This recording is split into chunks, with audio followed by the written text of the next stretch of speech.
स्वयंवर क्यों किया जाता है? आप कहेंगे ऑफ कोर्स बेटी की शादी के लिए लड़का ढूंढने के लिए। सही है, लेकिन एक ऐसा भी स्वयंवर हुआ जिसका उद्देश्य केवल उपयुक्त वर ढूंढने से अधिक था। इसका उद्देश्य था मृत माने जा चुके व्यक्तियों की खोज करना, अगर वे मिल जाए तब उनमें से एक से बेटी की शादी करना। यह इंटरेस्टिंग कहानी है द्रौपदी के स्वयंवर की। इससे जुड़ा हुआ एक विवादास्पद कहानी भी है कर्ण का द्रौपदी द्वारा अपमान की। कितनी सच्चाई है इस कहानी में, आज इसी प्रसंग पर बात करते हैं।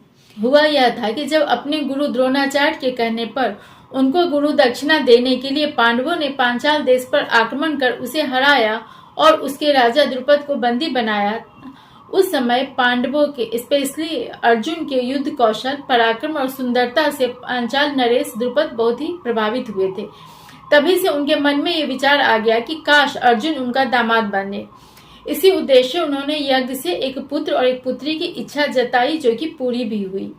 लेकिन इसी बीच दुर्योधन ने लाक्षागृह षड्यंत्र कर पांडवों को उनकी मां कुंती के साथ जलाकर मार डालना चाहा। हालांकि वे सब इसमें बच गए, लेकिन भीलनी के 5 पुत्रों के साथ जलकर मर जाने और उनके शव मिलने से लोगों ने मान लिया कि कुंती अपने पुत्रों के साथ मारी जा चुकी हैं। उनके जीवित होने की बात केवल विदुर, भीष्म, वेदव्यास जैसे कुछ गिने चुने लोगों को ही पता थी। लोगों ने जले घर को जब ज्वलनशील पदार्थों से बना देखा, तब समझ गए कि दुर्योधन द्वारा जानबूझकर किया गया था। पर उनकी नजर में पांडव मर चुके थे। दुर्योधन शक्तिशाली था, इसलिए वे कुछ कर नहीं सके। पर धीरे धीरे कुछ लोगों ने तर्क द्वारा और भविष्यवाणी के आधार पर उन सबके मरने पर संदेह करना शुरू किया। इनमें भगवान कृष्ण और राजा द्रुपद भी थे। द्रुपद ने भगवान से बेटी की कामना ही इसलिए की थी कि अर्जुन से उसका विवाह हो सके, लेकिन जब बेटी हुई तब अर्जुन जीवित नहीं रहा। यह समाचार उनके लिए बहुत ही आघात पहुंचाने वाला था। इसी बीच उन्हें कुछ अफवाहों का पता चला कि अर्जुन अपनी माता और भाइयों के साथ जीवित हैं। उन्होंने अपने गुरु से पूछा कि इस अफवाह की सच्चाई का पता कैसे किया जाए। गुरु ने सुझाव दिया कि वह अपनी बेटी द्रौपदी के लिए स्वयंवर का आयोजन करे और उसमें ऐसी शर्तें रखे जिसे केवल अर्जुन ही पूरा कर सकता था। उन्हें उम्मीद थी कि स्वयंवर की खबर सुनकर अर्जुन वहां जहां भी होंगे वहां जरूर आ जाएंगे इसमें भाग लेने के लिए, और हुआ भी ऐसा ही। गुरु की सलाह द्रुपद को पसंद आई। उन्होंने धनुष बनवाया जिसे अर्जुन को छोड़कर दूसरा कोई झुका भी नहीं सकता था। एक कृत्रिम आकाश यंत्र बनाया गया जो कि तेज गति से आकाश में घूमता था। उस यंत्र के छेद के ऊपर उसके बराबर का लक्ष्य तैयार किया गया, जो कि एक कृत्रिम मछली थी। राजा द्रुपद ने घोषणा किया कि जो भी इस धनुष पर प्रत्यंचा चढ़ाकर प्रस्तुत बाणों के द्वारा इस यंत्र के छेद के अंदर से लक्ष्य को भेदेगा, उसे ही द्रौपदी प्राप्त होगी। इसके लिए 5 जो बाण थे वहां रखे गए थे। घोषणा के बाद राजा लोग राजधानी में एकत्र होने लगे। ऋषि मुनि आदि भी इसे देखने आने लगे। पांडवों को स्वयंवर और उसकी शर्तों का पता एक घुमंतु ब्राह्मण सन्यासी के द्वारा उस समय चला जब ये लोग ब्राह्मण के वेश में छुपकर एक चक्रा नगर में रह रहे थे। वेद व्यास और उस ब्राह्मण ने यही द्रौपदी के जन्म की कथा भी उन्हें सुनाया। सोच समझकर पांडवों ने पांचाल जाकर स्वयंवर में भाग लेने का विचार किया और पांचाल नगर आ गए। वे सब अभी भी अपनी वास्तविक परिचय छिपाकर ब्राह्मण के वेश में कुम्हार के घर में रह रहे थे। समस्त रंगभूमि यानी कार्यक्रम स्थल का स्वरूप शिशुमार की तरह था। शिशुमार मगरमच्छ को कहते हैं, या मगरमच्छ की तरह जो आकृति होती है उस जीव को कहते हैं। तो पूरा जो था मगरमच्छ की तरह का सजावट किया गया था। बैठने का अरेंजमेंट ऐसे ही था, और मगरमच्छ के जो सिर की तरफ था उधर राजा लोगों को बैठने का स्थान था। 4 दीवारी और खाई से इस स्थान को सुरक्षित कर दिया गया था। इस समस्त रंगभूमि की जो सजावट थी वो भी बहुत भव्य था।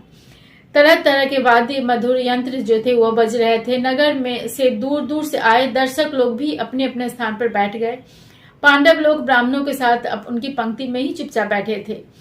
इसी तरह 16 दिन बीत गए। यज्ञ का संपन्न हो गया। यज्ञ का कार्य संपन्न होने के बाद सभी वाद्य यंत्र बंद करवा दिए गए। सभा में शांति छा गई। अब धृष्टद्युम्न अपनी बहन द्रौपदी को लेकर रंग मंडप के बीच में खड़ा हो गया। उसने सभी लोगों को लक्ष्य के विषय में बताकर कहा कि यह धनुष है, ये बाण है और ये निशाना है। आप लोग आकाश में छोड़े हुए 5 पैने बाणों द्वारा उस यंत्र के छेद के भीतर से लक्ष्य को वेद कर गिरा दे। जो वीर यह कार्य करेगा उसे मेरी बहन कृष्ण यानी द्रौपदी धर्म पत्नी के रूप में प्राप्त होगी। इसके बाद उन्होंने राजाओं का परिचय द्रौपदी को दिया। द्रौपदी के स्वयंवर में अनेक देश के राजा ही नहीं बल्कि देवता, वसु, दैत्य, गंधर्व आदि भी अपने अपने विमानों में बैठकर आए थे। अन्य अनेक राजाओं के साथ कर्ण, दुर्योधन, शालभ, शल्य, अश्वत्थामा, क्रात, सुनित आदि के अतिरिक्त कलिंग, बंगाल, पांड्य देश, पौंड्र, मिथिला, यवन इत्यादि अनेक देशों के राजा भी वहां आए थे। वहां आए राजा लोग तो लक्ष्य भेद कर द्रौपदी को पाना चाहते थे, पर कृष्ण और उनके अनुयायी यदुवंशी वहां उपस्थित तो जरूर थे, पर उन्होंने केवल देख रहे थे, दर्शक के रूप में थे, उन्होंने भाग नहीं लिया था। शायद कृष्ण के आने का कारण भी ये था कि वो भी पांडवों को देखना चाहते थे, उनसे मिलना चाहते थे, अगर जरूरत हो तो सहायता करना चाहते थे। पांडव ब्राह्मणों के साथ राजाओं से अलग बैठे थे। कृष्ण ने पांडवों को तुरंत ही पहचान लिया और बलराम जी को भी दिखा दिया, लेकिन बोले कुछ नहीं। द्रुपद और धृष्टद्युम्न पांडवों को पहचान नहीं सके। बाकी लोग चूंकि द्रौपदी को देखने में मग्न थे, इसलिए उनकी नजर पांडवों पर गई ही नहीं। इधर पांचों पांडवों ने जब द्रौपदी की ओर देखा, तब ये सभी दूसरे लोगों की तरह आसक्त होकर उनको देखने लगे। घोषणा के बाद विवाह के लिए इच्छुक सभी राजा अपने अपना कौशल दिखाने लगे, पर कोई सफल नहीं हो सका। लक्ष्य भेदना तो दूर, कोई प्रत्यंचा भी नहीं चढ़ा सका। तब कर्ण उठा, उसने प्रत्यंचा चढ़ा दिया और उस पर 5 बाण रख दिए। उसके बाण चढ़ाने से पांडवों को एक बार तो लगा कि वह लक्ष्य भेद देगा, लेकिन तभी द्रौपदी जोर से बोली, मैं शूद्र जाति के पुरुष का वर्णन नहीं करूंगी। इससे क्रोधित मुस्कान के साथ कर्ण धनुष को वहीं डालकर फिर वापस बैठ गया। कर्ण के बाद शिशुपाल ने धनुष उठाना चाहा, पर वह स्वयं घुटनों के बल गिर गया। यही हालत जरासंध का हुआ। इसके बाद वह अपने राज्य चला गया, पर बाकी लोग वहीं बने रहे। शल्य, दुर्योधन आदि के प्रयास भी निष्फल रहे। धनुष के प्रत्यंचा से दुर्योधन के हाथों में झटके से चोट लगा, जिससे वह पीठ के बल गिर गया। उसके हाथ में चोटें आई। कृष्ण और बलराम उसके चोटिल हाथ को दबाते रहे उसे आराम पहुंचाने के लिए, पर कृष्ण मन ही मन खुश हो रहे थे। उन्हें विश्वास हो चुका था कि अर्जुन को ही सफलता मिलेगी। उत्तर भारत में जो महाभारत की पांडुलिपि मिली है, उसमें कर्ण द्वारा प्रत्यंचा चढ़ाने और द्रौपदी द्वारा रोके जाने की बात है, पर दक्षिण भारत में प्रचलित जो पांडुलिपि है, उसके अनुसार कर्ण भी अन्य राजाओं की तरह प्रत्यंचा नहीं चढ़ा पाया था। बहुत से लोग इस प्रसंग पर अपना अपना मत देते हैं। एक मत के अनुसार द्रौपदी द्वारा इसी अपमान से आहत कर्ण दुर्योधन की खेमे में चला गया और द्रौपदी का अपमान किया भविष्य में। पर कर्ण तो द्रोणाचार्य के कुरु आश्रम में रहते हुए ही दुर्योधन के करीब हो गया था। दोनों में दोस्ती का कारण था पांडवों की योग्यता से दोनों में ईर्ष्या की सामान्य भावना। इसी कारण से दीक्षांत समारोह में कर्ण को दुर्योधन ने एक अधीनस्थ राज्य अंग का राजा बना दिया था। इस समय तक द्रौपदी का जन्म भी नहीं हुआ था। दूसरा मत है कि नीच जाति का होने के कारण कर्ण को अपनी योग्यता दिखाने का समान अवसर नहीं मिल पाया। स्वयंवर का उद्देश्य द्रौपदी के लिए पति ढूंढने से ज्यादा था, अर्जुन और उसके भाइयों को ढूंढना। इसलिए स्वयंवर की शर्त इस तरह ही रखी गई थी। स्वयंवर में विभिन्न जातियों के लोग आमंत्रित थे। फिर महाभारत के अलग अलग संस्करण इस बात से सहमत नहीं है कि उसे सच में भाग लिया था या वह जीत नहीं सका था। हालांकि उसने प्रत्यंचा चढ़ा लिया था, जैसा कि कोई अन्य नहीं कर पाया था। तीसरा मत है कि कर्ण द्रौपदी के प्रति आसक्त था। स्वयंवर में द्रौपदी की सुंदरता देखकर पांडव सहित सभी उस पर आसक्त थे, कृष्ण को छोड़कर, क्योंकि वे पहले ही बहन और मित्र मानते थे। कर्ण भी इतना ही आसक्त था। जीत से सुंदर पत्नी, शक्तिशाली संबंधी और साथ साथ जीतने का गौरव भी मिलता। कर्ण और सभी राजा इसी उद्देश्य से भाग ले रहे थे, इसलिए कर्ण का कोई विशेष अलग से अपमान नहीं हुआ था। स्वयंवर में वर चुनना लड़की का विशेषाधिकार होता था। कोई भी व्यक्ति चुने जाने का दावा नहीं कर सकता था। इसलिए द्रौपदी का कथन प्रचलित मान्यताओं के अनुरूप ही था। किसी ने उसके इस वचन को अनुचित नहीं माना। स्वयंवर में चुना तो कोई एक ही जाता था, बाकी तो हार ही जाते थे। उन्हें प्रतिशोध लेने का कोई अधिकार नहीं होता था। जब सारे राजा लक्ष्य भेद करने में असफल हो गए, तब ब्राह्मणों के बीच से अर्जुन उठा।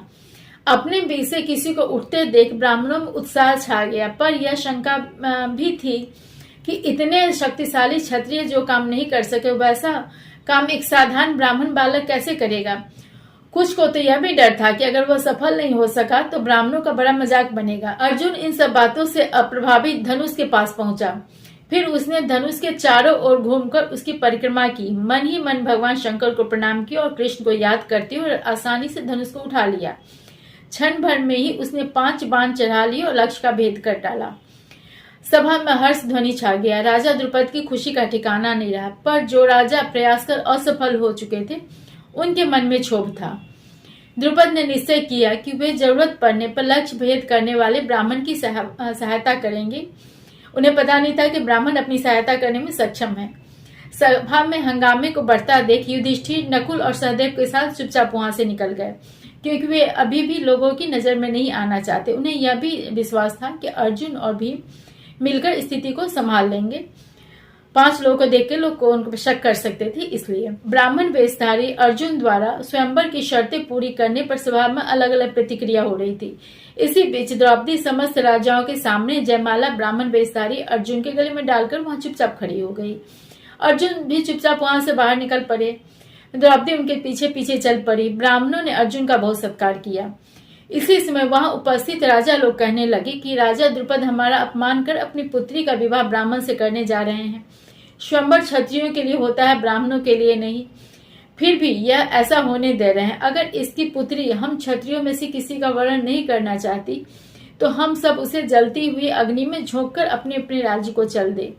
ऐसे ही तरह तरह की बातें करते हुए कई राजा द्रुपद को मारने के लिए उनकी ओर बढ़े, पर अर्जुन और भीम उनके बीच आ गए। उन सबको अकेले भीम ने ही निपटा दिया। अपने भाई के इस पराक्रम को देखकर कुछ समय के लिए तो अर्जुन भी आश्चर्य में पड़ गए। फिर दोनों भाइयों ने मिलकर विरोधी राजाओं को हरा दिया। कृष्ण इस समय भी चुपचाप बैठे रहे। उन्होंने धीरे से फिर से बलराम जी को अर्जुन, भीम और अन्य तीनों भाइयों के बारे में बताया और कहा कि वे सब लाक्षागृह से जीवित बच गए हैं। उन्होंने यह भी कहा कि यह दोनों सभी राजाओं को हराने में समर्थ हैं, इसलिए हमें उनकी सहायता करने की जरूरत नहीं है। अगर उन्हें कोई जरूरत हुई तब हम जो उचित होगा वो करेंगे। बलराम जी भी सहमत थे और सबको जीवित देख के बहुत खुश थे। इधर केवल 2 लोगों को इतने लोगों से लड़ते देखकर ब्राह्मण लोग उनका हौसला बढ़ाते हुए कहने लगे, तुम डरो नहीं, हम लोग शत्रुओं से युद्ध में तुम्हारा करेंगे, तुम्हारे साथ हैं। पर अर्जुन ने हंसते हुए उन्हें दर्शक की तरह युद्ध देखने के लिए कहा। अर्जुन ने लक्ष्य भेद के लिए रंग मंडप में जो भी धनुष रखा हुआ था उसे ही उठा लिया, उसी से युद्ध शुरू कर दिया। पहले तो राजा लोग द्रुपद को मारना चाहते थे, लक्ष्य भेद करने वाले ब्राह्मण यानी अर्जुन को नहीं, क्योंकि ब्राह्मण अवध्य था। लेकिन जब अर्जुन उन पर बाण चलाने लगे तब ये लोग भी उसे मारने पर उतारू हो गए, क्योंकि युद्ध में ब्राह्मणों का मारना अधर्म नहीं होता था। कर्ण अर्जुन से और मद्रराज शल्य भीम से लड़ने लगे। दुर्योधन आदि अन्य ब्राह्मणों से लड़ने लगे, लेकिन न तो वे ब्राह्मण लड़ना जानते थे और न ही दुर्योधन निर्दोष ब्राह्मणों को मारना चाहता था।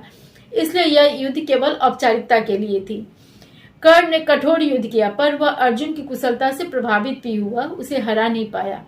उसे यह भी शक हुआ कि मेरा सामना इंद्र या अर्जुन के अलावा कोई और नहीं कर सकता, फिर ये कौन है?